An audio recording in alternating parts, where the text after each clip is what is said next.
আমাদেরকে মুসলমানদেরকে পরাভূত করার শক্তি কারো নাই। শর্ত আছে। নাম্বার 1, তাওহীদের উপরে পুরো উম্মাহ ঐক্যবদ্ধ হতে হবে। 1 নাম্বার শর্ত পূরণ করবেন না, আপনার তাওহীদ মানবেন না, ঈমান আনবেন না, আপনারা ব্রিটিশের আইনে রাষ্ট্র চালাবেন, শিরিক কুফর করবেন, আল্লাহ সাহায্য হবে না। 1 নাম্বার তওবা করতে হবে যে আল্লাহ আমরা ভুল করেছি, আমরা এতদিন পাশ্চাত্য জীবন ব্যবস্থা মেনে নিয়ে শিরিক করেছি, কুফর করেছি, ওদের দেওয়া অর্থনীতি মেনেছি, আর মানবো না, আর সুদ খাবো না, তোমার দেওয়া আইন দিয়ে বিচার করব, তোমার হুকুমের আনুগত্য করব।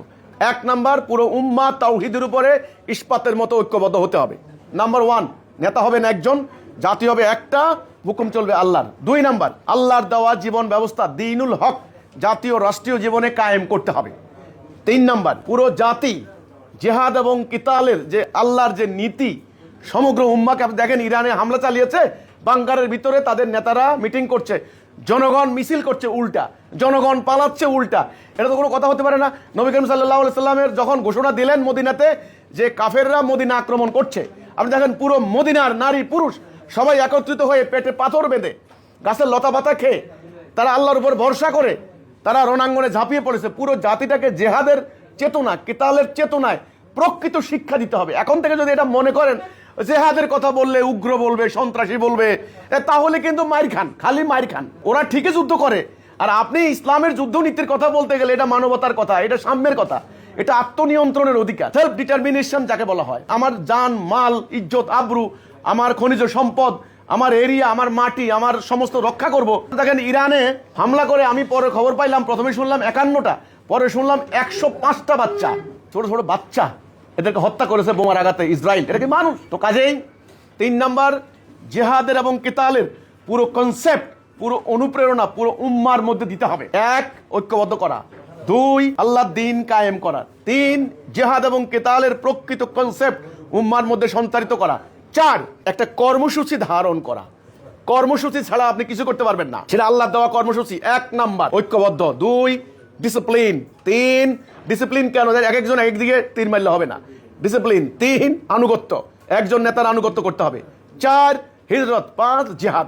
এই 5 দফা কর্মসূচির উপরে পুরো জাতির সম্পদ, বাড়িঘর, ক্ষেত খামার, আপনার একটা হাঁস মুরগি থেকে শুরু করে ওই ব্যাংকে জমানো হাজার লক্ষ টাকা পর্যন্ত একত্রিত করে আপনি দেখেন ওরা মিসাইল বানায়, আর আমাদের আরব শেখেরা টাকা দিয়ে বাথরুম, স্বর্ণের টয়লেট বানায়। আপনি বুঝতে নেবার, ওরা অ্যাটম বোম বানায়, আর এরা যায় ফ্রান্সের আতর কিনে। আতর মানে খুশবু, মানে সেন্ট।